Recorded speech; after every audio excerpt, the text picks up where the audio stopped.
And there are growing concerns for accountability, calls as well from Newfoundland's provincial police service. That includes addressing systemic racism. That conversation and more coming up right here on CBC News Network.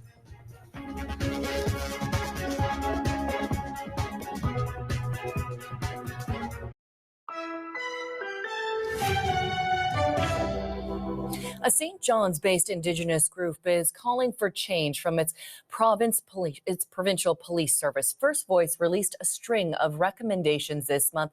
Their goal is to improve the strained relationship between police and the community. But the chief of the Royal Newfoundland Constabulary says systemic racism does not exist within the service.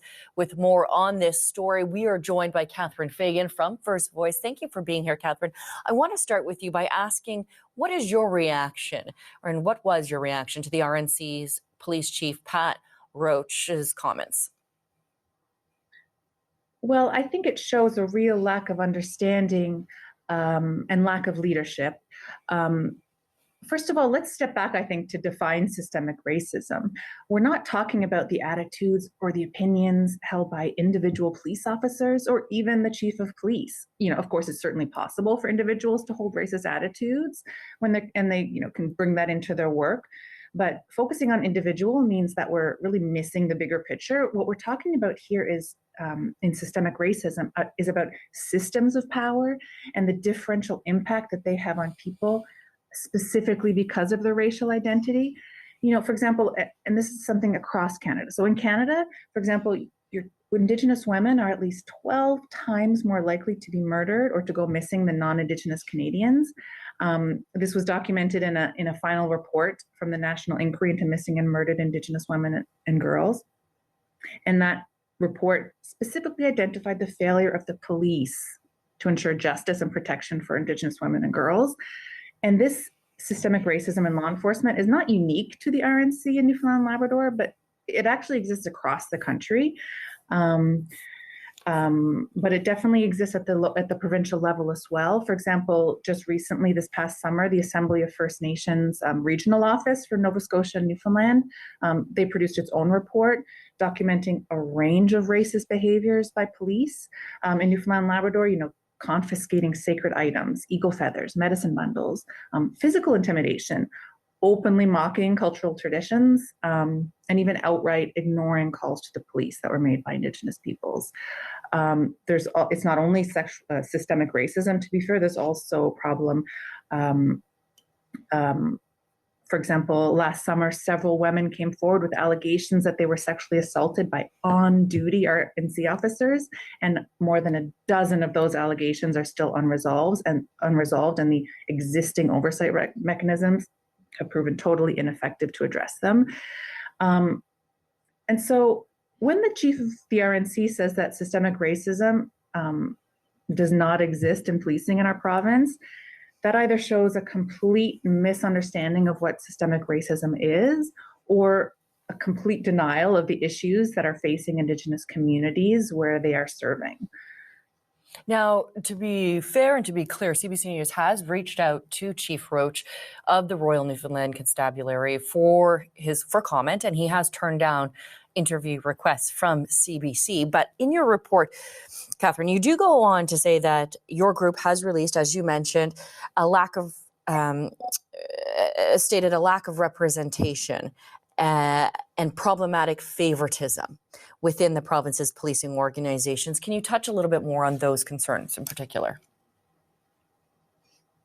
That is something. There was another report that was done this in the past 6 months or so that talked a lot about the issues internal to the police force. So that's not something we looked into exactly. There are many areas that need action at the Royal Newfoundland Constabulary. We really focused on oversight, but these are questions that deserve a much larger conversation. What we really looked at was the accountability at a higher level, the oversight that's missing. How would you describe the state of relations between Indigenous groups in the province of Newfoundland and Labrador and police? One of the reasons why First Voice focused on police oversight is because we went out into the urban Indigenous community and the Indigenous community across our province. And this was something that they said again and again and again, that they feel over-policed yet underserved. And like I mentioned, this was something that was looked at extensively during the National Inquiry for Missing and Murdered Indigenous Women and Girls. So it is strained. And one of the roles of the chief of police is to start those conversations. And the fact that he has just refused to meet with us up until now is problematic, and refused to kind of come back to his initial statement that systemic racism doesn't exist. It's just making those relationships even more strained. But we are here and we want to meet with him, and we're hoping that this kind of increasing public pressure will kind of get him to the table to have these discussions that we're very willing to have. So what would an acknowledgement from Chief Roach that there is a problem mean to you? An acknowledgement is an important starting place, and for sure it will show that, he is taking his position as one of the leaders in our province seriously, and that the Indigenous communities are an important part of that community in our province. But I have to say that is not enough just to acknowledge that. So it will only have real meaning if that acknowledgement just continues into a conversation where there's action on the other end, where they're working with our community to build the accountability mechanisms that we talk about in our report. And let's talk about that for just a minute here. What additional steps need to be taken to rebuild that trust? So, as I mentioned, the big thing that's missing, like I said, we focused on one aspect. There's a lot of things that we could have talked about. We chose to look at accountability because we think it's such a great starting place to make meaningful change in the province. But we want to see better accountability mechanisms, which are largely absent or ineffective in our province.